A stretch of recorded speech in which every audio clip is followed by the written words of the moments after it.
Zee 24 तास एक पाऊल पुढे।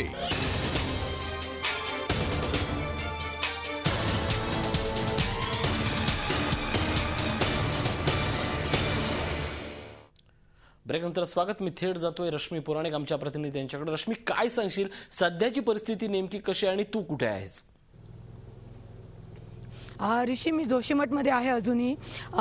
सरकारचं पहिलं टार्गेट होतं केदारनाथ आणि त्यानंतर सरकारने आता बद्रीनाथकडे पूर्ण आपलं लक्ष वळवलेलं आहे आणि बद्रीनाथला अडकलेल्या लोकांना लवकरात लवकर काढणं हे सरकारचं टार्गेट आहे। त्यामुळे आम्ही बद्रीनाथमध्ये थांबलोय। पण आज खरंच हवामान खराब असल्यामुळे एअरफोर्सचे जे चॉपर्स आहेत ते उड्डाण करू शकले नाही। त्यामुळे ह्या ज्या संपूर्ण ऑपरेशन रेस्क्यू ऑपरेशन आहे त्याला कुठेतरी खीळ बसली। आम्हाला आता संध्याकाळपर्यंत अशी माहिती आली होती की राहुल गांधी देखील गौचर म्हणून जी जागा आहे तिथे पोहोचणार आहेत आणि ITBPच्या कॅम्पला ते राहणार आहेत। अजून एक सगळ्यात महत्त्वाची गोष्ट की केदारनाथमध्ये खूप लोकांचा मृत्यू झालेला आहे, तिथे सामूहिक अंतिम संस्कार होणार आहेत आणि त्यासाठी खरं तर लाकूड असेल, तूप असेल हे पोहोचवण्यात येत आहे। प्रशासनाने निर्णय घेतलेला आहे ज्या DNA टेस्ट होतील, जे नातेवाईक आहेत त्यांच्या मृतदेहाची ओळख झाल्यावर या सामूहिक अंतिम संस्काराला सुरुवात होणार आहे।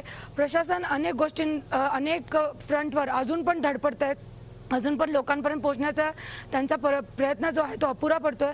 पण इथे जे लोक आपल्याला रस्त्यात भेटतात ते सर्व आर्मी आणि ITBPचे आभार मानतोय की आज आम्ही जो सुरक्षित आहोत, आज जर आम्ही जिवंत आहोत ते फक्त भारतीय सैन्यामुळे। भारतीय सैन्य दलाचे आभार मानावे तेवढे थोडंच आहेत। पण या परिस्थितीत महाराष्ट्र सरकारनं नेमकं काय करावं अशी तिथे अडकलेल्या लोकांची अपेक्षा आहे थोडक्यात? नक्कीच लोकांची सगळ्यात जास्त अपेक्षा आहे की पहिला तर सरकारने त्यांच्यापर्यंत पोहोचावं।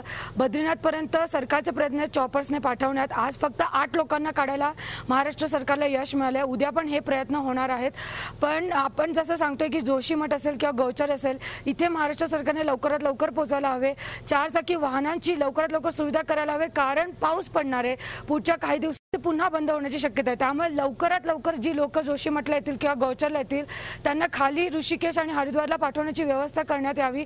त्यामुळे लोक अडकून पडणार नाहीत आणि पावसाची शक्यता आहे। त्यामुळे लवकरात लवकर ही सगळी ऑपरेशन झाली पाहिजेत। नक्कीच अत्यंत महत्त्वाची अशी परिस्थिती निर्माण झालेली आहे। 7 दिवसानंतरचं दृश्यही तेवढंच भयान आहे असंच म्हणतात। धन्यवाद रश्मी या सगळ्या माहितीबद्दल। प्रलयानंतर आलेल्या संपूर्ण घडामोडीचा, तिथल्या वाताहतीचा आणि त्यातनं उपाय शोधत जाणाऱ्या प्रचंड निर्णय शक्तीचा यावरच होता आजचा प्राईम वॉच। आज इथंच थांबूयात। पाहत राहा झी 24 तास एक पाऊल पुढे।